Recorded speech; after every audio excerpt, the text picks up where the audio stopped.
यह पॉडकास्ट केवल सनातन विज्ञान को भक्ति, इतिहास और वैज्ञानिक दृष्टिकोण के साथ समझाने के उद्देश्य से बनाया गया है। इसका उद्देश्य केवल शिक्षा देना है, न कि किसी की भावनाओं को ठेस पहुंचाना।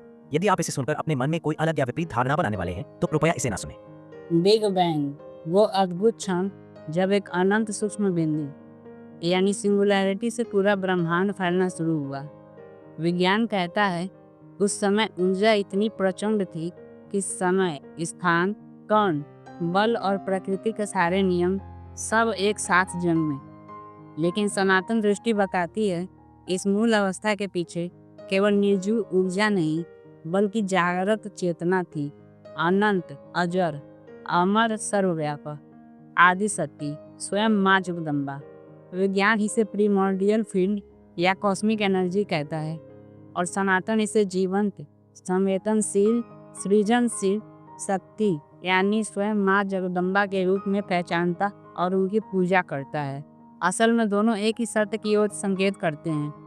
फर्क सिर्फ इतना है कि एक को उपकरणों से मापा जा सकता है और दूसरी को केवल प्रेम, करुणा और भक्ति से महसूस किया जा सकता है। अब सवाल ये उठता है कि जब माँ शक्ति ने अपनी ऊर्जा से पूरे ब्रह्मांड की रचना की तो वह अलग अलग रूपों में कैसे विभाजित हुई और कहाँ से उत्पन्न हुए ये ब्रह्मांड के संरक्षक, सृजनकर्ता और रूपांतरक, जिन्हें हम त्रिदेव कहते हैं। जब माँ शक्ति ने अपनी दिव्य ऊर्जा से ब्रह्मांड को जन्म दिया तब उस ऊर्जा ने 3 अलग अलग स्वरूप धारण किए। पहला, सृजन का स्वरूप जो हर जीव, हर ग्रह और हर तारे को जन्म दे।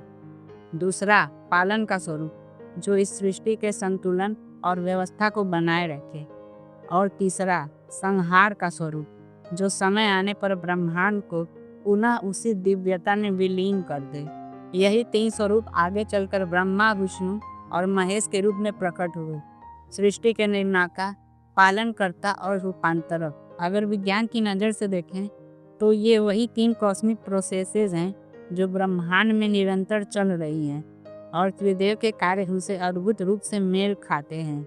क्रिएशन, सृष्टि, कणों और परमाणुओं का जन्म, यह वही प्रक्रिया है जिसे ब्रह्मा जी संचालित करते हैं जो सृष्टि की रचना और नए स्वरूप का आरंभ करते हैं। प्रिजर्वेशन, पालन, गुरुत्वाकर्षण, विद्युत चुंबकत्व और संरक्षण के नियमों के माध्यम से संतुलन बनाए रखना, यह कार्य विष्णु जी का है जो पूरे ब्रह्मांड में व्यवस्था और स्थिरता बनाए रखते हैं।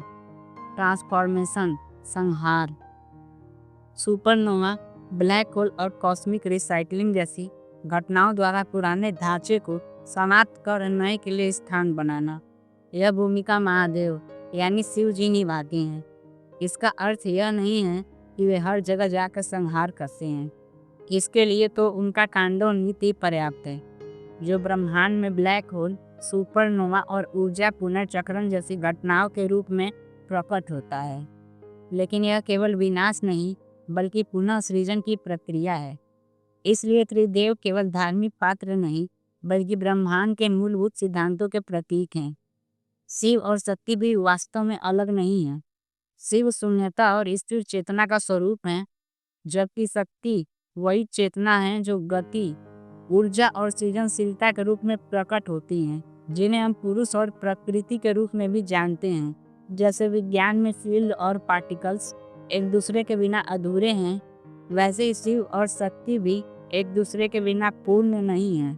एक स्थिर आधार है तो दूसरा उनकी गतिशील अभिव्यक्ति। त्रिदेव की आवश्यकता क्यों पड़ी? सिर्फ निर्माण पर्याप्त नहीं है। ब्रह्मांड को चलाने और संतुलित रखने के लिए निर्माण, संरक्षण और रूपांतरण तीनों का होना आवश्यक है। यही चक्र अनादिकाल से चला आ रहा है और अनंत काल तक चलता रहेगा। अब त्रिदेव पदार्थ और संरचना, संतुलन, व्यवस्था, परिवर्तन और पुनः सृजन का मार्ग न बनाए तो इस ब्रह्मांड का टिका रहना असंभव हो जाएगा। ये हमारी एमसीयू स्टाइल सीरीज का 18 इंटरकनेक्टेड टॉपिक्स की यात्रा का सिर्फ तीसरा भाग है। पहले भाग में हमने बिग बैंग के बाद विज्ञान और रहस्य जाना, दूसरे में जाना कि ऊर्जा ही माँ देवी का स्वरूप कैसे है और आज त्रिदेव की उत्पत्ति समझी। ये 18 टॉपिक्स तो बस शुरुआत ही हैं, अभी तो पूरा सफर बाकी है। अगले एपिसोड में हम जानेंगे कि निर्गुण और सगुण रूप में क्या अंतर है और क्या सिर्फ शिव शक्ति ही निर्गुण रूप में विराजमान है। मुझे विश्वास है कि आज की इस यात्रा में आपको सृष्टि के रहस्य का एक नया उज्ज्वल और भक्ति भाव से भरा पहलू दिखाया है। मैं हूँ वीरू विश्वकर्मा, छुपा हुआ भारत भक्ति विज्ञान से। मिलते हैं अगले एपिसोड में एक नई ऊर्जा और इतिहास के साथ। नमस्कार, जय माता दी।